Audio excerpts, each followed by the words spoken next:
नमस्ते, नमस्कार, प्रणाम। मैं राजीव सिंह और देखना शुरू कर दे आवाज जमुई। आज मैं बाबा पत्नेश्वर नाथ में हूँ और ऐसे व्यक्ति के पास खड़ा हूँ जो कि जब कहते हैं लाइफ इंश्योरेंस के लिए इन्होंने एलआईसी में इतना अच्छा काम किया कि इनको इतना तरक्की किए कि आज के डेट में इंडियन इंक्लूसिव पार्टी के जिला अध्यक्ष भी बन गए हैं। और आज इन्होंने भी इतना मेहनत किया कि आज के डेट में सहरसा में आईपी गुप्ता जी विधायक हैं। तो दर्शकों को सबसे पहले अपना दो शब्द में कुछ परिचय दीजिए। जी नमस्ते, मेरा नाम शंभू कुमार हुआ और मैं इंडियन इंक्लूसिव पार्टी का जिलाध्यक्ष हूँ और शौकिया मैं कविता भी लिखता हूँ।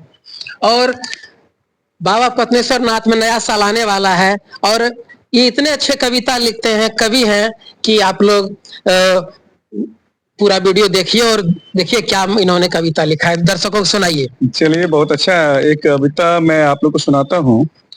वो उनके लिए है क्या कि जो लोग काफी दूर रहते हैं और एहसास नहीं होता है कि कौन लोग क्या होता है। उसी पे मैंने एक कविता लिखी थी।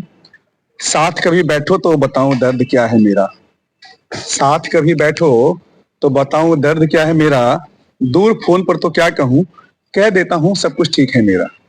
एहसास जो होता है जब बैठोगे तब तेरे को पता चलेगा, दूर फोन पे तो कह देता हूं सब कुछ ठीक है मेरा। आवाज की तरफ चेहरे की सिकन कहाँ फोन पे दिखाई पड़ता है, आंसू के बूंदों की छुअन का एहसास कहाँ होता है। सिसकियां तो दूर तलक सुनाई पड़ती है, महसूस कहाँ होता जब आवाज यहाँ होता है। जिंदगी बस कुछ दिनों की ही तो होती है, रहने की बात कहाँ होती है। साथ कभी बैठो तो बताओ वो दर्द क्या है मेरा, दूर फोन पर तो क्या कहूँ सब कुछ ठीक है मेरा। बस खुश हूँ, खुश रहने का बहाना ढूंढता हूँ, बहुत अच्छा हूँ, बहुत अच्छे से कह तो देता हूँ। कभी तस्वीर कभी एहसास तो कर मेरा, कभी भूले याद तो कर अपना हूँ तेरा। तेरे आने की आहट चेहरे की मुस्कान बढ़ा देती है, काट खाने वाला बिछावन कुछ पल नींद सकूं की देती है। मजबूर हूं तब तो दर्द छिपाए रखता हूं, बस तेरे आने का इंतजार किया करता हूं।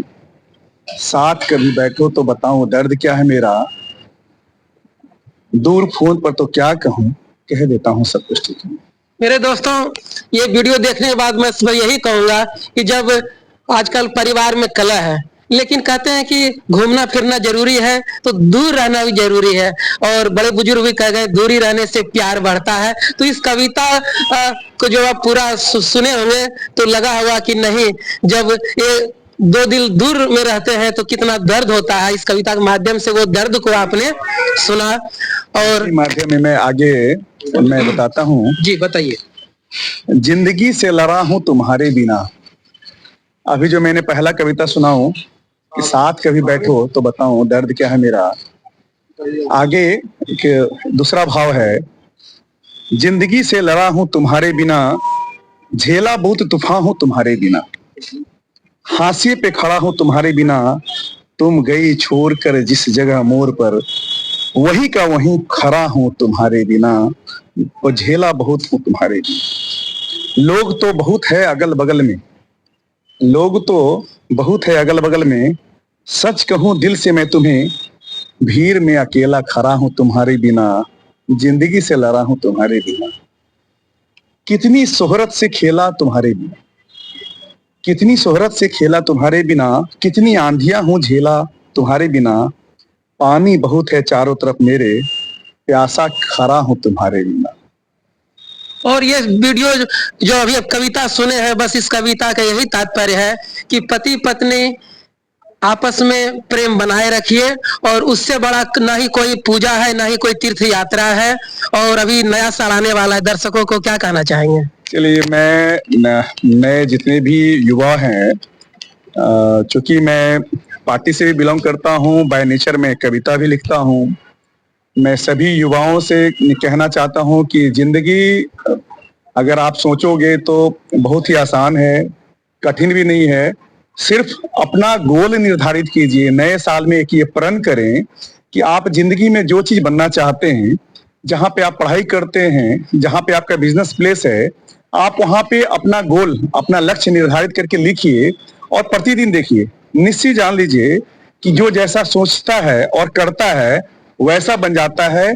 9 वर्ष की सभी को बहुत बहुत बधाई, बहुत बहुत शुभकामनाएं। और ये जो अभी कविता सुने हैं, जब आप गौर फरमाइएगा तो उस कविता का अर्थ यही है कि जब आपको किसी का याद बार बार आता है तो इसका मतलब वो भी आपको याद कर रहे हैं। और दूसरा नंबर कि आपको खुश रहना है तो अपने से ऊपर वाले को नहीं देखिए, अपने से नीचे आपसे भी दुखी बहुत लोग हैं। इसीलिए कहते हैं दुनिया में कितना गम है और मेरा गम कितना गम है। Thank you. जय हिंद, जय भारत।